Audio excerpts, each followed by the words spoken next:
3 साल पहले मैं इस दुनिया में आया, बस पूरा जवान था और कपड़ों में। डॉक्टर, मैंने हर मुमकिन कोशिश करके देख ली। इसके बारे में कुछ पता नहीं चला कि यह कौन है, कहाँ का रहने वाला है।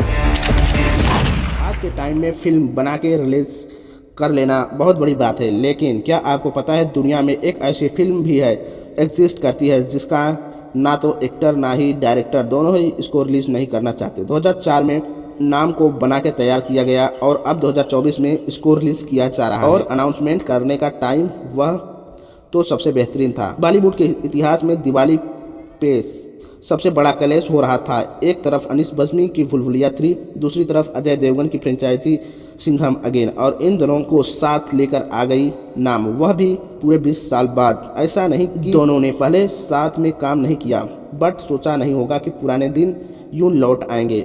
अब ये फिल्म रिलीज क्यों नहीं हो पाई, इसको लेकर बहुत सारी कॉन्स्पिरेशन थ्योरी हैं। भाई, जैसा रियल लाइफ में कुछ कन्फ्यूजन होते हैं तो कभी सॉल्व नहीं होते, वैसा कुछ कोई बोलता है।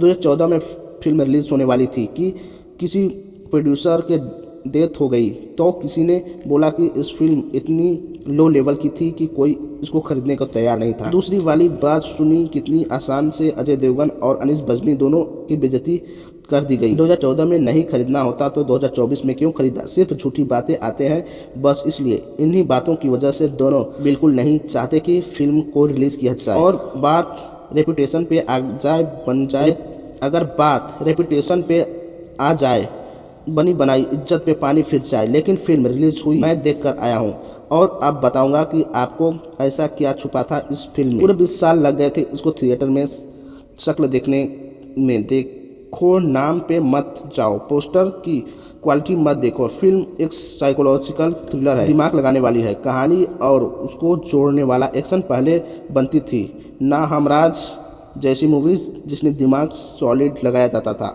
और एंडिंग में पब्लिक का होश उड़ जाता था। नाम उसी वक्त में वापस लेकर जाएगी आपको। खून खराबा, मारधाड़, जबरदस्त एक्शन, लेकिन उससे ज़रूरी एक चालाक कहानी, धोखेबाज एंडिंग भी और ईमानदारी वाली है।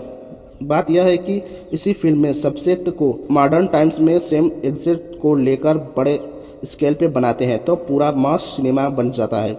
तो तगड़े सस्पेंस के साथ एक आदमी है जो पूरी तरह से अपनी आदत भूल चुका है और अपना पहचान, जिसकी वजह से हम लोग जानते हैं कि उसके पास वो है ही नहीं, कहीं खो गई है। लेकिन फिर भी आता है ऐसा ट्विस्ट जो नाम को तेरे नाम से जोड़ता है। वही सेम एक्ट्रेस जिनके पति के चेहरे के पीछे बहुत सारे अजीबोगरीब कहानियां हैं और उन्हें समझ, जिसको हीरो समझ के अभी तक आप उस पर तरस खा रहे थे, वो एक्चुअल में एक विलन है, मोस्ट वांटेड क्रिमिनल, जिसके पीछे पूरे मुंबई पुलिस पड़ी है। तो फिर ऐसा क्या हुआ?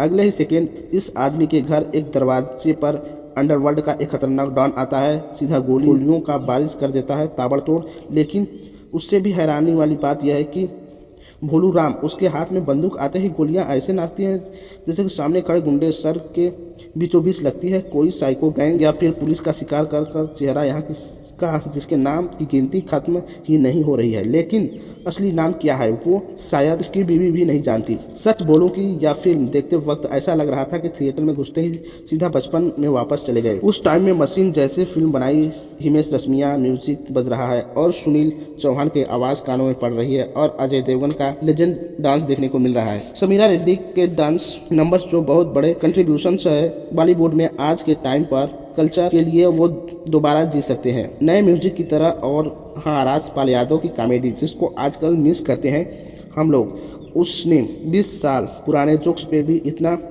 हंसाया जो कि आज मूवीज़ में 20 सेकेंड भी फील नहीं होता। बस थोड़ा एक्शन वगैरह बचकाना था, खून और जैसे जगह टोमेटो सॉस ले। आजकल स्पेशल इफेक्ट्स वीएफएक्स वाले बच्चे क्या समझेंगे पुराने इमोशन? मुझे नहीं पता अनीस बज्मी क्यों इस फिल्म को अपना पीछा छुड़वाना चाहते हैं। भाई 2004 में के हिसाब से दिमाग फाड़ कहानी बनाई थी, टोटल पैसा वसूल है। पता है क्या, लगभग 2 घंटे फिल्म है, पूरे 1 घंटे 50 मिनट आपको एक पर आइडिया नहीं होगा कि फिल्म कैसे और कहाँ पे ख़त्म होगी।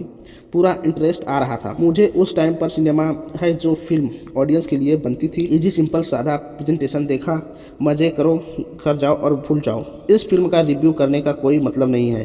2024 के हिसाब से कंटेंट आउटडेटेड है और 2004 में हम लोग वापस लौट नहीं सकते, फिर इसको एंजॉय कर सकते हैं। चॉइस आपकी है। कुछ पुराने ज़माने का एंटरटेनमेंट चाहते हो तो कल जाओ थिएटर। कहानी मज़ेदार है, एंड तक बिल्कुल बोर नहीं होगे। ऐसा वैसा हफ्ता पुरानी मूवीज़ के लिए बना है। करण अर्जुन भी लौट रही है थिएटर में सिंघम के बाद। मैं कहूँगा कि शाम को टाइगर वर्सेस पठान से मिलने वाले जो भी जाओ। बाकी वीडियो तो कुछ पसंद आए तो या फिर कुछ शिकायत करनी है तो आपको। जय हिंद, जय भारत।